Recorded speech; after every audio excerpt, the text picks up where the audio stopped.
Good morning. Let's see, we're going to go live today, huh, friends? Let's see if we can get some. Oh, I gotta get you up like that. Can you see it? Good.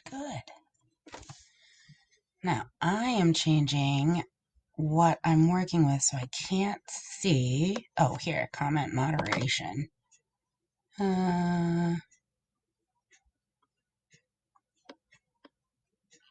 Here we go. We'll start. I can't tell who's live or who's joining us. So I'm trying to find. Maybe it's this. Nope. Sorry, guys. I am working on, and I will tell you why we're doing it this way, because I have a really cool activity to do with her, and I have to use my phone. So normally, my phone is what we do our calls on, or sorry, our Facebook Lives on. So what I'm doing right now is trying to get in here and well, let's see, we can at least look at you while we're doing this, huh? Oh, what, you gonna go? There we go. All right. Well, here. I will try and do multitasking. How's that? Oh, there we go. Kristen Jordan, hello from Old Orchard Beach. Excellent. We will go ahead and start our live then, because now I can see comments. We're going to start off. Welcome to the Center for Wildlife's morning meeting with Facebook Live and with our wildlife ambassadors. We are meeting our wildlife ambassadors, our big brown bat ambassadors today, because it's International Bat Appreciation Day. And these guys get a bum rap, and they're really, where you going? Where you going? They're really rather magnificent. Now she's warming up and she's ready to go. Come here. How about some breakfast? So we'll start getting folks in here. We'll have folks say hi. We'll see if Betty wants to eat. Oh, voracious eater. Good girl. Good morning, Joe from Londonderry. Thank you guys for tuning in. I'm just going to get a better grip on my friend here so that I can then give her some delicious foods. So like I was just saying, we're switching over to, I'm trying to do the computer so that I can show you a really cool activity that we do with our bat friends. We have a lot of bats in the state of Maine. We have 8 species of bats. There are over 1,200 species of bats in the world. And I will tell you that is a low estimation as to how many bats there are, because as our technology gets better, we're finding more and more bats and more new species, which is pretty exciting. I have a friend who I'm trying to keep track of how many I'm feeding because I have to let her caretakers know. Oh, still fierce. 4. Biologists and kids who are getting into science, if you want to be that person who goes in and starts to discover species and things like that, bats are where it's at, because there's just so many out there. Like I said, over 1,200 different species. Hi, Michael. Oh, you love bats. Wonderful. So this is Betty. Hi, Charlie and Robin. Or hi, Betty. Sorry. Betty is a big brown bat. And bats are really, really cool. They're, so again, over 1,200 species of them in the world. And also they make up a fifth of our mammal population, which is kind of wild if you think about it. There's a lot of bats. The FDA estimates that they give us over $3.5 billion worth of free pest control. As you can see her voraciously eating these bugs right here. And they do that all while we're sleeping. So they're really incredible for us. They're incredible insect control for things like mosquito-borne illnesses and things like that. When we see a dip in our population of bats, we see a rise in the cases of disease. So you're still cranky? This is actually a really good time for me to show you. So we have, we work with Wildlife Acoustics out of Massachusetts, and they have a very cool thing called it's called Wildlife Acoustics. That's their little carrier thing that comes in. And they have what's called an Echometer Touch. And this changes completely citizen science, and it's super exciting to us. So you get this little thing.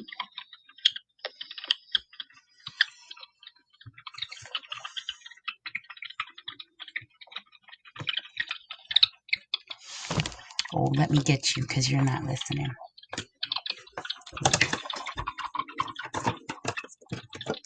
Okay.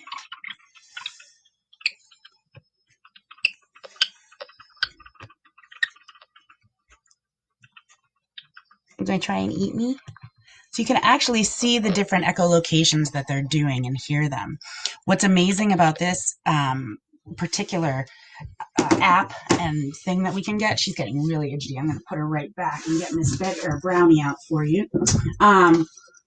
It changes citizen science for us, right? So people are able to go out. They are able to use this Echometer Touch. You can go for bat walks in your backyard, in yards or in parks and things like that. This detects the ultrasonic echolocation that the bats use. So a really simplistic version of that is this right here. And so the bat sends out that echolocation, it bounces off whatever it is and comes back. And then the bat is able to tell what exactly it is. So is it a tree? Is it a moth? Is it us? Whatever that is. But what's interesting is that different species of bats have different levels of echolocation. And so that echolocator can actually tell you what species of bats you have out there, which is really sort of amazing for us. If anyone's ever played Marco Polo, it's a really simplistic version of what echolocation is. So that Marco Polo, we used to do Batto, Mosquito to have folks figure out, just exactly what it was like to use echolocation, which is kind of amazing. Thank you guys all again for tuning in. I will have Betty and Brownie out. Betty was a little cranky, which is fine. Betty is one of our sassier girls. But before I take her out, I can talk to you guys about what other species of bats we have in Maine. One of the reasons we're doing bats today is because it's International Bat Appreciation Day. They're getting a bum rap right now. They face a lot of uphill battles. And this is just one of many, unfortunately. So if you would like to learn more, about our bats in the state of Maine, definitely check them out. Maine Fish and Wildlife has an absolutely wonderful website that talks to you about the different species they have. Batconservationinternational.com is a wonderful spot for you guys to get up and look at and maybe put a bat house up too. So we do have 8 different species of bats in Maine. We have the big browns, which Betty and Brownie are, and I'll take them out again. But I also have some specimens right here that are less wiggly, I guess you could say. So this one's actually unique. They did not come in together as patients, but that is how they hold their babies, on their bellies. They are nature's only flying mammal, which is pretty impressive to hold that title. And they're absolutely phenomenal. Their Latin name is Chiroptera, which literally means hand wing, which makes a lot of sense because their hands are very, very similar to, their wings are very, very similar to our hands. So if you look at this picture right here, so there's our arms, and this is in relation to a bird as well. But these bones down here in the bat wing show you we would have that top is the thumb, and then our fingers go down like theirs do. So if we had hands like a bat or Chiroptera hand wing, they would actually be as long as our fingers would go down to the floor, which is kind of amazing. Hi, Katie. Hi, Andrea. Hi, Alana. Brendan. What are her predators? Brendan, very good question. So bats are interesting because they're flying around at night. Other animals can fly around at night, like owls. And so oftentimes we will, unfortunately, they can get picked off that way. The biggest threat to them, and I hate to say this, is us. It's humans. And for a lot of different reasons, we get, we cut down the trees that they may be roosting in. We try to evict them from our house if they come into our house. So other things can eat them out in the wild. However, humans are giving them a tough time. Hi, Kate. Oh, hi, Lizzie, Linda, Rebecca, Deborah. You love bats. Wonderful. You did an adoption of them last year. So we do a sponsorship of our bats for $25 for the whole year, and you get this cool card, and it has everybody in it, their pictures on it, and it has all their information on it, and it's just a fun way to support their care and that sort of thing. So I did mention that we have 8 species of bats in Maine. None of them are the vampire bats. Everyone always freaks out about the vampire bats. But if you know anybody who has a blood condition and is on an anticoagulant, you might want to thank the vampire bats, because that their saliva is where we discovered the anticoagulant blood thinners. So it's kind of amazing. Let me see if I can get out Miss Brownie instead of Betty, because she was a little feisty. I am putting gloves on. These guys are very small, but they do have teeth, and they are a rabies vector species. So we like to try and make sure that everybody is kept safe, and that means bats and us. So let me just come up here and get Miss Brownie. Come here, Brow Brow. Go, I just saw you. How'd you disappear like that? Oh my goodness, you're so fast. Did you go around? Oh, you did. I gotcha. I gotcha. Good girl. Oh no, Betty, that's you, Betty Betts. Sorry, guys, I just gotta grab this little lady, and I want to make sure that I am getting the right one. They're very tiny and hidden. So, here, dog bug.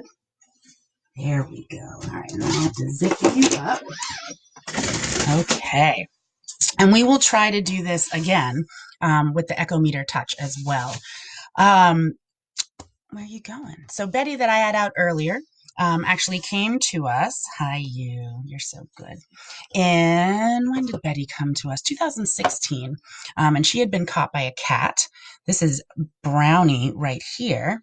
And Brownie came to us in 2008 and was actually found in the base of a... No, wait. Yeah, Betty was caught by a cat. Brownie was found in a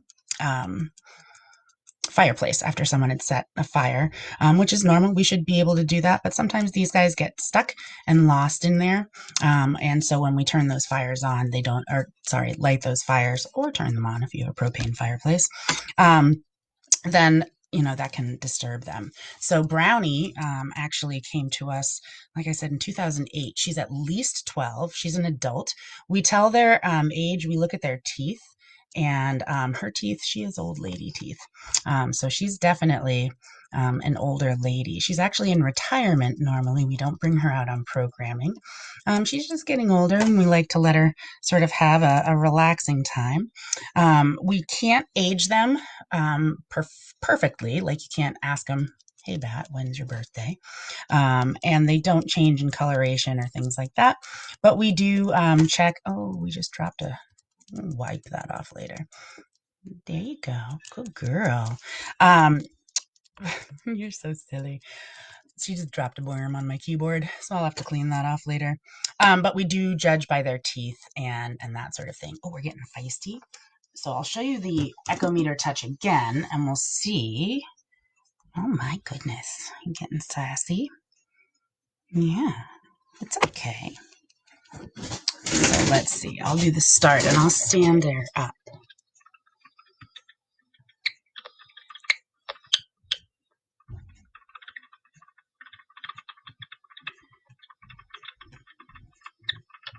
So that's her voice, her translator. Doop, doop, doop, doop.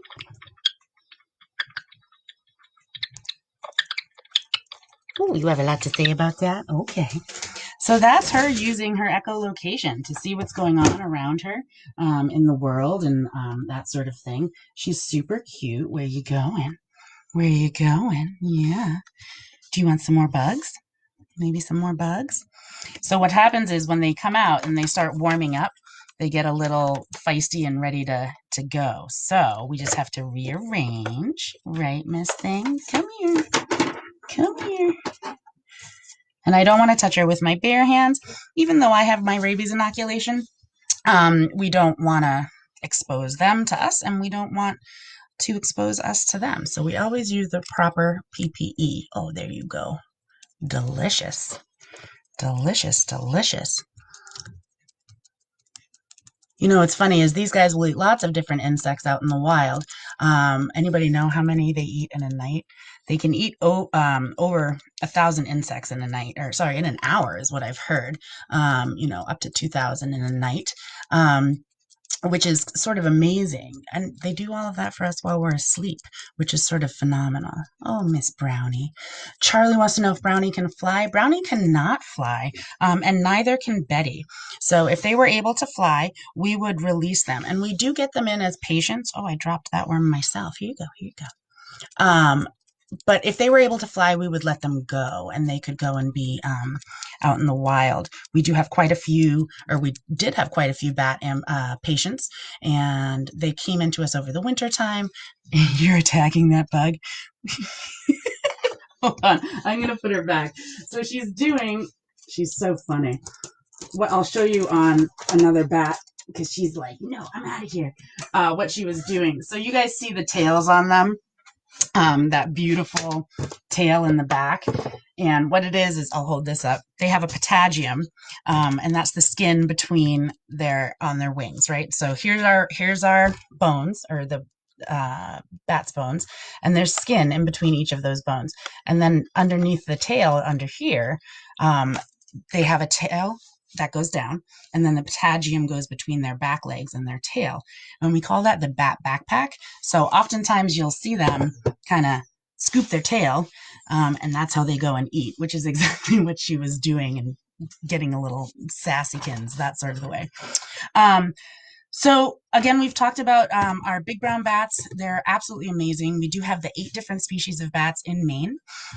We have big brown bats, which are the most common, little brown bats, red bats, hoary bats, which are our largest bat, which are the size of a house sparrow, largest, eastern pipistrelle, silver-haired, eastern smallfoot myotis, and northern long-eared bat. Depending upon what you think, we also have the Indiana bat that sort of comes through. So sometimes people will count that as well. Michael got to take a bat class at Pisgah National Forest and got to meet some big browns. Very, very cool. Happy Flappy Friday, everyone. I love it. I think it's perfect. So what's funny is you'll hear the term big brown bat, right? And so everyone goes, ah, and it's sort of like fishing. So when you are, the fisherman's story of, oh, I caught a fish, it was probably this big. But then when he tells the story again, it was this big. And then it was like, 5 feet long. So that's the way it feels when a bat's flying around your head. So you will have a big brown bat possibly in your house. They can fit through a very small area, but this is as big as the bat is. When they extend their wings, they're, a little larger, but the big brown bat would weigh as much as, a pair of office scissors, like with the plastic handle, very, very small. But to us, they fly erratically, right? But you have to remember what they're following. They're following bugs. And bugs fly erratically as well. So when you're watching all of those bugs fly around, or even if you can't see the bugs flying around, these guys can't see them, but they can use their echolocation to see them, if that makes any sense. So these guys are following the bugs. So one of the myths that we hear about our bats is that they're going to get caught in your hair, right? I can remember being told that as a kid. Bats fly around you not because they want to be around you, and not because, they want to get stuck in your hair or attack you or anything like that. If you think of if you watch your friends when they're out walking, it's black fly season coming up, where do all the flies go? All the bugs go right around here, right? So you're a walking McDonald's for bats. So they follow and they zip around your whole head, and that's just the way that they work. But they're not coming for you. They're coming for the bugs. So this is the big brown bat, if you can see that. And then this is the little brown bat. The little brown bat only weighs as much as like an office highlighter. If you have an office highlighter or handy, you can grab that. These guys actually roost in the same caves. So we've had a really big problem with white nose syndrome that has come through and kind of knocked our bats for a loop.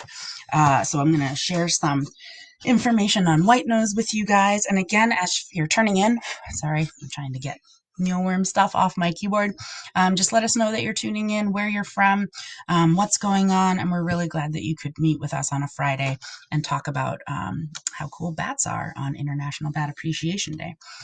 For those of you who haven't heard of white nose syndrome, it is a fungus that was introduced into caves in New York, and it has decimated our bat population. In some cases, that 80 to 90 to sometimes 100% of a hibernaculum, or where they stay. Are bats in Maine subject to any diseases? Yes, Donna, this is our main diseases. Bats are mammals. They are a rabies vector species, so they can carry rabies. It is a higher risk. There are lots of different kinds or strains of rabies. You have raccoon rabies, bat rabies. It's like 1 in 20,000 bats carry bat rabies. So chances of you running into that are pretty slim, but there's no such thing as a little rabies. So what we tell folks is that if you have a bat in your area, just make sure you don't come into physical contact with it. And that's both for you as well as for the bat's safety. Luke would like to know, how many bones are there in a bat body? Luke, that's a brain buster. I'm going to hold this up again. Oh my gosh, I don't even know. I'm going to have to Google it and find the answer and let you know. Because if I look at this, I'll hold this up a little bit closer so you can see. So think of like all the bones that we have in our bodies, and even in our ears and our feet. I can't even begin to imagine how many bones they must have. Look at their cute little ribs and their sternum. Absolutely amazing. That was a great question, Luke. I love that question. Thank you. So when we talk about white nose syndrome, it is called white nose syndrome because it gets this white fungus on their nose. It attacks them in their hibernaculums when they're hibernating. The fungus itself does not kill them. The fungus irritates them. So if you look at it underneath a black light, this is what it looks like. So imagine like if you ever get really, really itchy, you're just sort of like, what is that? Athlete's foot, for instance, is a fungus that causes itching. The problem is that this settles on our bats in the wintertime. They build up their fat reserves for winter when they go into hibernation. The fungus irritates them when they are hibernating, and it causes them to wake up too early, so they can wake up in the wintertime. And they use up, 2/3 of their fat supply or something along those lines to wake up. And unfortunately, it's like if you find a bat in your house in the wintertime, there's no bugs outside. So if you put that bat outside, it's going to starve to death. Bats can normally wake up from hibernation a little bit sometimes. The studies have shown them do that, but this is different, and they starve to death, unfortunately. So there's a great study, or great maps. I love maps and data.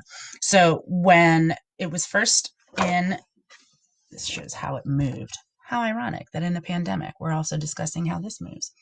So this was from 2012, and you can see it started in New York, and it started moving, and it's just decimating bat populations. And it's unfortunate because these guys only have one pup a year, and so when you wipe out a huge population, and they only have one pup a year, how are they supposed to come back to that or from that? So this is the white nose occurrence in 2012. Wait for it. And here it is in 2015.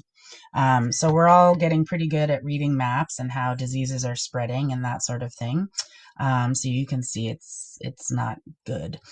So it continues to spread, and it's just not good. So what can you do to help our bat friends? And then I'll see if I can get my little friends to come out again. You can put up a bat box. Bat Conservation International is a really wonderful spot for them, for folks to find great regional ideas.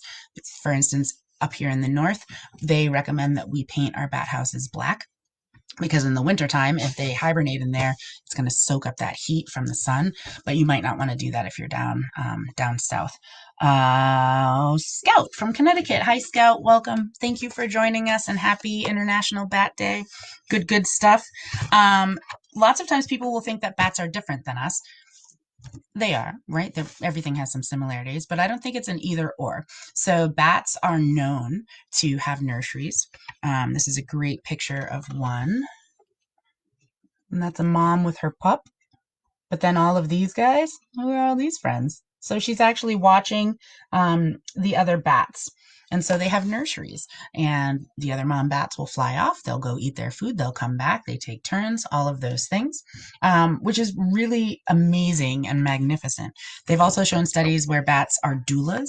So when a bat is giving birth, they do give live birth. The other bats will, either fan her or, crowd around her to protect her and that sort of thing. They also drink on the wing. So if you think of a bat swooping down, drinking, and then taking off again, they actually have flight patterns. And if the bats are in the wrong spot or if they're not doing what they're supposed to be doing, another bat will come in and be like, hey, don't do that. Get in line. So it's kind of a funny little thing that they do. And they also live in huge colonies and huge hibernaculums. So if you can see all those guys, if anyone is lucky enough to live in Texas or Mexico or down in that area, you have your Mexican free-tailed bats. And the biggest cave that I know of is in Texas, which is why I said Texas. And they're amazing. I mean, they come out in the hundreds. Oh, wow. All the way from Ohio. Hi, Andrew. Nice to see you. And it's phenomenal because not only do the bats come out, but I was talking with a woman who works for Bat Conservation International, and she said before the bats come out at night, all the predators come out too. And you have owls, aerial predators, as well as terrestrial predators. So you have owls and snakes and, all kinds of things, hawks, if it's right at, dawn or dusk. So it's kind of an amazing thing to witness. Just to show you that they're not so scary, this is a big brown bat skull. Let me see if I can turn it. So it's very, very small. And they have those teeth because they have to break through the exoskeleton on the insects that they eat. But they're absolutely magnificent, and they're so teeny tiny. This is a little brown bat skull. I'm sorry if that's not able to be seen very well. But it's really small, and I don't know if that helps people to not be frightened of them. But sometimes it's just helpful to know, what they're doing and that they're not out to get you. Also, lots of times people will think that bats are dirty or gross or like filthy animals, and they're not. They usually, if you know where a bat is roosting, is there's lots of poop on the ground for two reasons. One, they don't poop in there; they'll poop out. But also, when they come back to land, oftentimes they will poop right before they go home. So they don't poop where they sleep, type of thing, which is a really good thing. Hi, Katie. Oh wow, Superior, Wisconsin. One of our friends over in New Hampshire, Jane Kelly, is from Wisconsin, and she has a Facebook Live at 2 o'clock every day. So you might hear a little when she gets going, sometimes you can hear that Wisconsin accent, which is really lovely. Her crow Etzel actually has a Wisconsin accent, I think, but I'm from New England, so that might just be me hearing that. We all never know when we have our accents, right? So let me see if I can find these little friends again. Hey, you ladies, where'd you go? Oh, Miss Betty. Miss Betty, how about we do this? There we go. We just have to make sure that we also close them up. So here is Betty. Oh, she's a little full now, so maybe she'll be a little calmer. Let me turn this down a little bit and see if I can get you guys up there. So you see just how cute that little face is. So they're really not scary. Katie, we love Jane on the wing too, or Jane at On the Wing too. She's just magnificent. Just a wonderful partner to have, and just a lovely human being as well. So you can see just how, I mean, this is our big brown bat. Oh, let me see if I can turn her so you can see her back foot. It's so cute. Look at those toes. Oh my goodness. I mean, just like our fingers, right? So again, now mind you, if I'm in a house and a bat goes flying by my head, I'm a little startled, right? I mean, that's normal. We don't expect people to be just stoic and not, have anything going on. But it is also really helpful to remember that you can have that initial like, and then calm down and sort of continue to move along with your day. If they get stuck in your house, it can be a little overwhelming for them. So remember that they gather around and move their bodies and navigate by using echolocation. So if they're, there is a little echolocation right there. So if they are trapped in a room, it's sort of like you ever go into like the trampoline parks or something like that with kids, and it's so much fun, right? There's great things going on, but that noise reverberates, right? And it's sort of like overwhelming. So same thing for these guys. And then imagine a huge predator like us running around screaming because we're scared.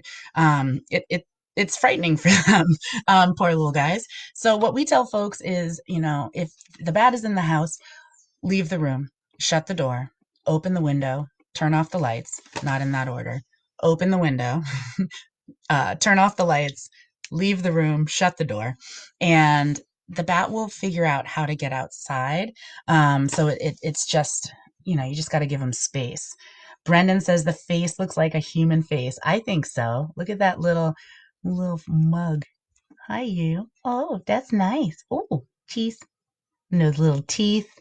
Right now, she's just echolocating. Oh, where you going? You think you're going to leave? Did you wake up all of a sudden? Okay. Would you like some foods? Yeah, let's see if we can get you some food. So we'll get her to have some more crunchies. There is a donate button there, guys. If you are able to donate, that would be super helpful. We are loving bringing you the live videos and spending time with you guys, and we're so grateful for any donations that folks are able to supply. Helps to keep buying these bugs for these guys, huh? So it's funny. I'll tell you a story. I just thought that they ate any bugs, right?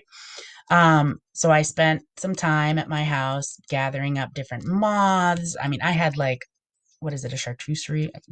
A smorgasbord of a variety of insects.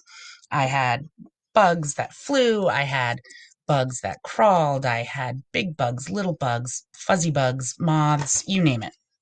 And I was so happy, so I brought them in and I thought, wow, they're going to love this. This is amazing. And they wouldn't eat any of them. So they actually just prefer their mealworms. I think it's sort of like kids and mac and cheese, right?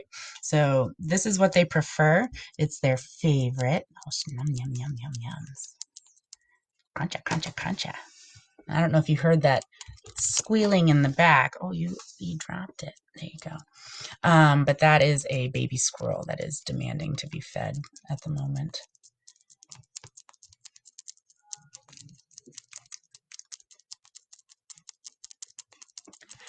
Donna, what else does she like to eat? She's really, these guys are pretty, even if I introduce them with like waxworms, which are supposed to be like nature's Twinkie, um, they don't want it. They just want their mealworms, which is pretty funny. Out in the wild, they can eat over 1,000 insects in a night. And so they're incredible pest control. I mentioned earlier, the FDA estimates that they do over $3.5 billion worth of free pest control for us. And so farmers love these guys. They help to eat the moths and things like that, and insects that ruin crops. So it's really important that we keep. Oh, there goes another piece of worm on my keyboard, dude. Yucky. Here. Okay. I wasn't feeding. Oh, dude, that was gross. All right, are you done? All right, let me put her back in because that was her way of going. I don't want this dude anymore. Where you going? There you go, love. Good girl. So funny. So again, ways to help them. There's so many, and they're wonderful animals. If you want to research an animal that is just going to blow you away, bats are the way to go. They have, and it's getting to be kind of like a cool thing, right? The study of bats. They actually do a bat walk in Central Park in New York City, which is kind of amazing. Can you hear them?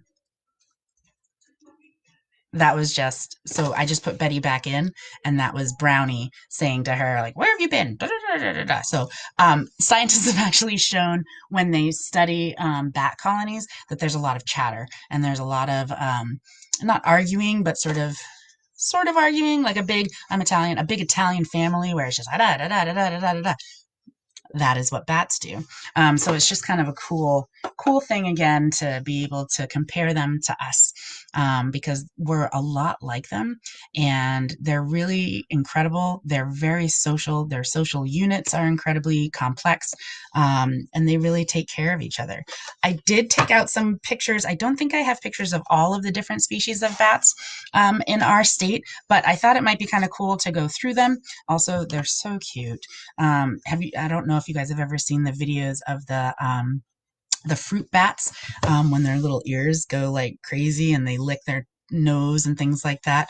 Also, if anybody likes tequila, you can thank a bat because bats pollinate the agave plant.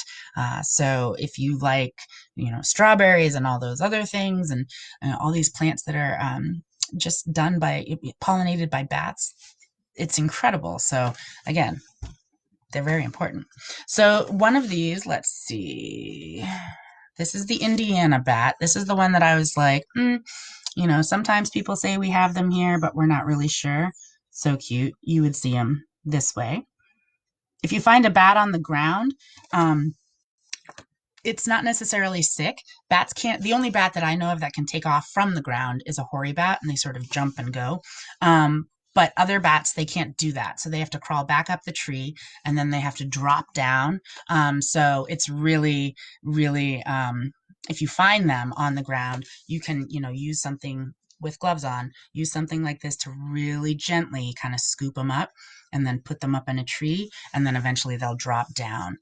Best pollinators ever, tequila, Michael, we would agree with that. They're phenomenal. These guys are phenomenal if you get to see them. This is a silver-haired bat. Look at that beautiful silver hair. Very rarely do we get these guys in. It's almost like a silverback gorilla when you get them in and get to see them up close. Don Julio thanks you. Yeah, I know, right? Let's see, they're just gorgeous. This is a big brown bat, which is what Betty and Brownie are. Oh, I guess we're going to do it that way. That's a funny angle. But again, you can see that cute little thumb right here. So that's what helps them to climb. It helps, look at these cute little back feet. I'm learning that I have to do everything backwards when I'm in the camera, which is different. And again, that little muzzle. They call them sky puppies for a reason. They're absolutely spectacular, spectacular animals. This one is, the little brown bat. So again, you can see that beautiful face, those teeny tiny eyes. And this is the patagium that I was talking about. Wait, there it is. That skin right there, that skin is like tissue paper. It's really, really thin. And so if we have bats that come in that have tears in them, we have to be really cautious and careful with them because it's so fragile and they need that to fly because they're the only flying mammal, which is pretty amazing. This is the eastern small-footed bat. Cut it out. Look at that face. I mean, I can't even, it looks like something out of a fairy tale or something. And then you can see the different coloration on the patagium and on the wings. Which is kind of cool. I'm saving one of my favorites for last. This is the eastern red bat. These guys are actually pretty amazing, and they migrate through, and we will find them sometimes on the beaches, things like that. These guys are pretty ironic. So they're tree bats as opposed to living in caves and things like that. And one of their ways of camouflaging is pretending they're a leaf. So they'll just hang from one foot and bundle up like, oop, just a leaf here. But the problem is that means that they're only hanging by 1 foot. So when we have those big winds come through, if it's coming through when they're migrating or wherever they are, they get blown down a lot. But the red bats look at it. So fuzzy. I love them. I love them. Heather Wass, I used to stand at the end of our dock and watch them fly around feeding on bugs and mosquitoes over the water. My family and I, we call that the Bat Olympics. And we absolutely love watching them. They're still there. there's just fewer of them. And so, if you know that you have a good colony of bats in your area, you can contact your Fish and Wildlife Department, or any, companies that are, sorry, companies, organizations that do research on them. There are doing research. There's bat counts, there's citizen science. Batconservationinternational.com is a wonderful resource. They really need all the help that we can give them right now. I'm sure that folks have heard all this stuff with the coronavirus, and depending upon which media you listen to, where it came from, and lots of different ideas, and some folks are blaming bats. It has been found in bats. I can't claim at all to know enough to say yes or no to any of those things, but I do believe that as humans, sometimes we panic when we're faced with that. And so it's just really important that we stay level-headed, and we're working very closely with Inland Fisheries and Wildlife, and just monitoring everything for the health of the bats, as well as our health, as well as the health of our environment. Let's see. Oh, Katie said that walking at dusk was always her favorite time because they were often buzzing around her head. So again, they're not going to get stuck in your hair. They're not going to ping off your head or anything like that. So what they're going to do is, you're a virtual McDonald's. All the bugs are coming to you because they're drawn to your exhale, and they want to bite you and all those things. So you've seen that's why everyone wears the nets when they're gardening up here, at least in black fly season. So yeah, it's they're not trying to get in your hair. They just wanna hang out and be your friend. Let's see. Andrew, the last picture looked like a flying teddy bear. It did. We should take a minute and look at it again, because look at the fullness of that fur. Cut it out. Right? And they're little. Oh, they're so little and they're so cute. And you know what I found? Even the craziest, ugliest looking bats, there's something phenomenal about them, I think. Charlie says, this video has made me want to put up a bat house. Charlie, we love that. We often will put on programs here at the Center for Wildlife with bat house building, and we usually get whole families that come up and they're building this bat house together, and then they paint it, or they just leave it and then they go and hang it at their house. And it's such a wonderful family thing to do. If you go to batconservationinternational.org, they have a ton of different bat house designs if you want to build it from scratch. You can also find them online and build them, buy a kit if that's easier. It's pretty simple. There's some out there that you just go and buy one long board and you cut it up into certain, different sizes, and boom, you have a bat house. That's not to say they'll necessarily move into your bat house, but I've known friends that have had their bat houses up. It has to be southern facing, certain distance, all that stuff. And they, it took, I think, 4 or 5 years, and I get this crazy phone call of, the bats are in the bat house, and they were so excited. So definitely do one and put it up, because that would be absolutely amazing. Brendan heard that vampire bats can do handstands. So vampire bats are fascinating. If you have time and you want to go research them, they're incredible. They get a bum rap, right? Because they drink blood. They don't. They don't suck blood through their teeth. They don't, they're not a vampire per se. What they do is they have very sharp teeth. They'll get onto a pig or a cow or something like that, and they will land. And if the animal doesn't shake them off too much, they cut a little tiny slice in the skin, and then they start lapping with their tongue. And they have an anticoagulant or a blood thinner in their saliva, and they also have a painkiller in their saliva. So eventually it sort of numbs and it doesn't bother the animal that they're feeding off of. They also don't drink all the blood from the animal. They just get little drinks here and there. I traveled to Belize with a teachers group once, and they had this huge pig, and it had purple, like a couple purple spotches down by its flank. And the farmer was like, yep, we got vampire bats. It's no big deal. We don't mind. then so when they're walking around, vampire bats obviously fly, but they have to be able to navigate on the farm animals that they're, feeding on. And so oftentimes you will see them, and they do, they sort of walk on their hands and their wings. And they're just sort of crazy. They're a really cool animal to watch. And they're definitely not evil or anything like that. They're really sort of fascinating. Let's see. And that said, regularly support Bat Conservation International. Oh, cool. And Luby Bat Conservancy. Wow, it's a Friday. Of Florida. Definitely. It is a good thing to be the crazy bat guy of South Carolina. Hey, all my friends are crazy like that, right? It's definitely so, so key. And let's see. How do you attract them to the bat house? Um, You don't really. Is that terrible to say? You try to find the perfect spot, right?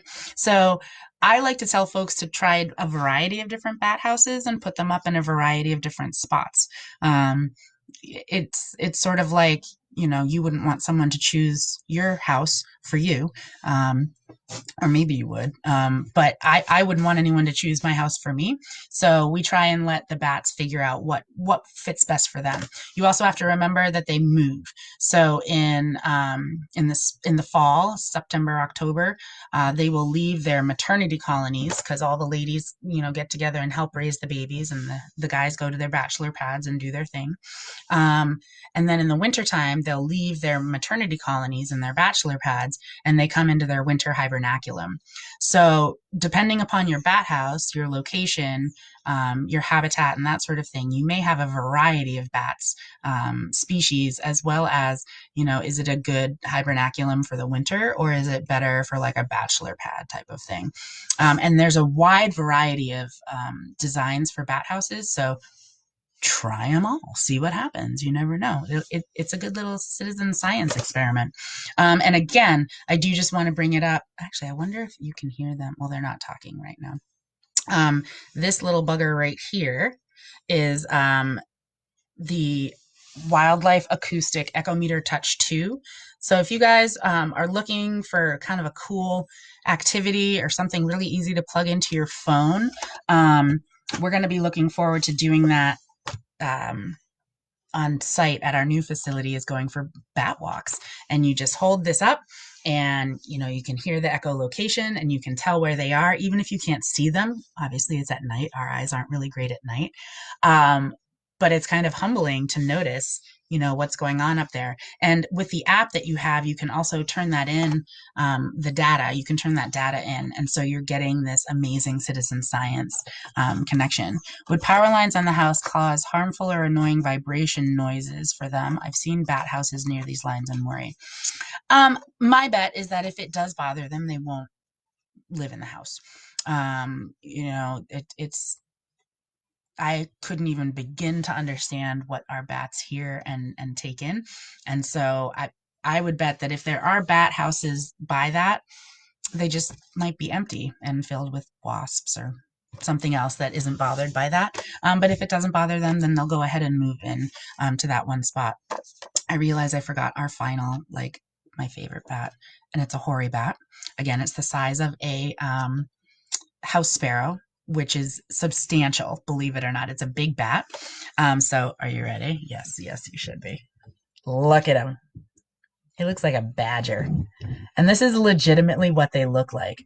And when they come in, they are just, I mean, they're massive when we look at them. We're so blown away by how big they are, which is hysterical because they're not that big.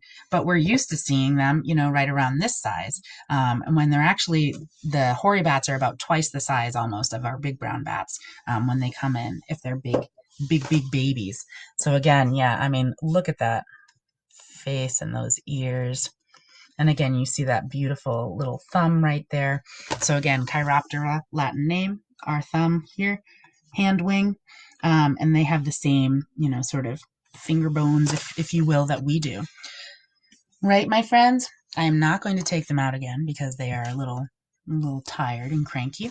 And I may have to go feed some baby squirrels shortly. So thank you guys so much for tuning in. Again, it's International Bat Appreciation Day. So spread the word, talk about, all the things that you've learned about bats, all the ways that you can help them. Don't use insecticide, don't use pesticide, don't spray for mosquitoes, none of those things. Grow organically in your gardens, no those ones. It's a Friday and I can't drink my coffee yet because it's not right here.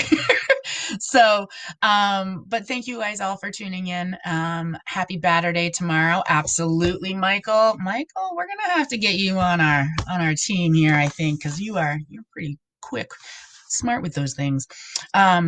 Tomorrow we will be back again at 10 a.m. And don't forget to tune in at 4:30, I believe, is when it is today, for your evening Friday hang with Henry, or North American Porcupine. And we look forward to seeing you guys. Check out our website at www.thecenterforwildlife.org to learn more about the center and all the ways that you can help. And we hope that you have a wonderful, wonderful Friday. Bye, guys.